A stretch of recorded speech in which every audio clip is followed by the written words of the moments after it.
Hepatitis C, made simple.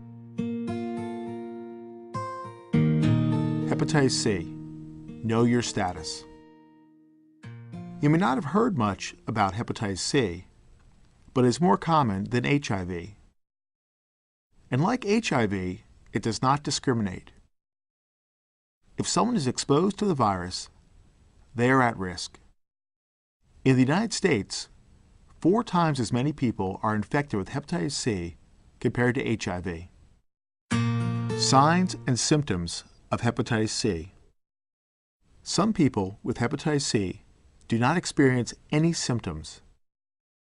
However, when a person is infected, they may feel tired or have other temporary symptoms. Sometimes, the body can get rid of the virus on its own. If the body isn't able to clear hepatitis C after the initial infection, then the virus goes into the long-term or chronic phase of infection. You never know when hepatitis C will get worse, but the chronic phase is a serious condition that can lead to serious liver diseases like cirrhosis or liver cancer. When the liver is severely damaged, it can't do its job and can lead to liver failure.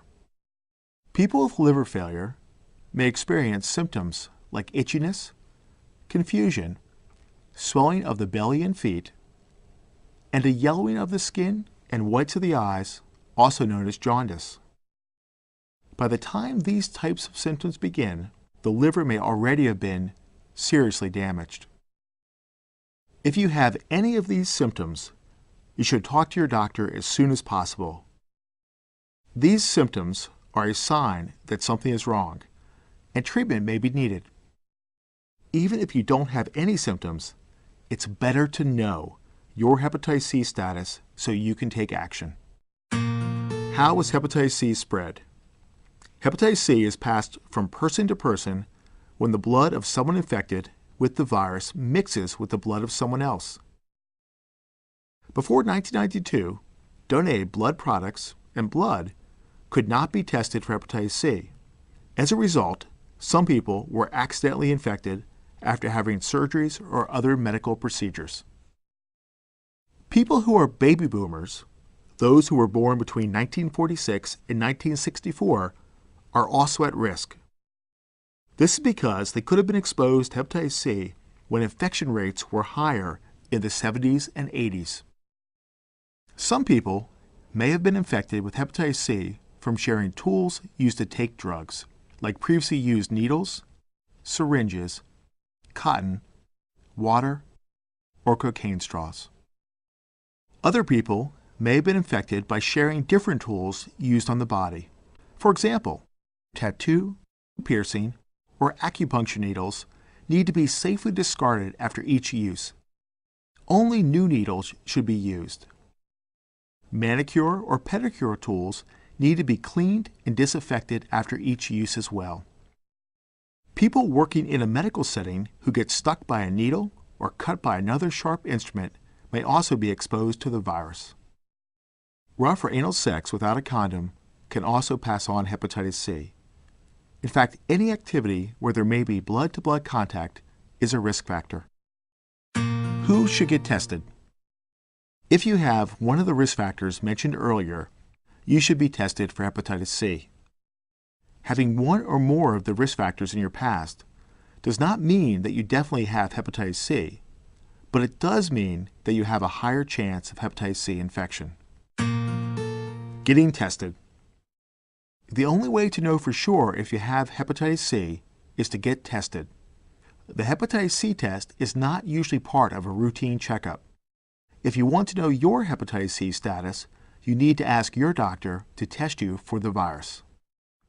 A hepatitis C test may be available at a local public health department or clinic. When you take the hepatitis C test, your blood is checked for hepatitis C antibodies, or proteins that your body makes to fight the virus. The test. The doctor sends a small amount of your blood to the lab, and in about 1 to 2 weeks, the results are sent back. If the test comes back negative, it is unlikely you have hepatitis C infection. If the test comes back positive, it means that you have been infected with hepatitis C, and you need to have further tests to confirm your status. Testing positive. If the test is positive, talk to your doctor about your infection. Ask questions and get educated. It's your body. Together, you and your doctor will decide what the next step should be. There's no telling when or how much your liver may be damaged by the virus. You should talk to your doctor about protecting your liver with healthier choices, better nutrition, and avoiding alcohol. Your doctor will measure the amount of virus in your body with the viral load test and monitor how the virus affects your liver with liver enzyme tests, and if necessary, a liver biopsy. These tests will help you and your doctor make a plan of action.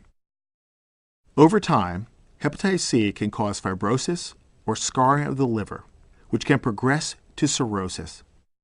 It can even lead to liver cancer, which can be a deadly disease. The good news is, hepatitis C can be cured. It's better to know about hepatitis C so you can talk to your doctor about options.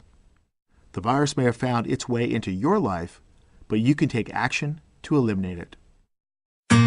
Where can you learn more? To learn more about hepatitis C or watch the rest of this educational video series, go to www.hepc.tv.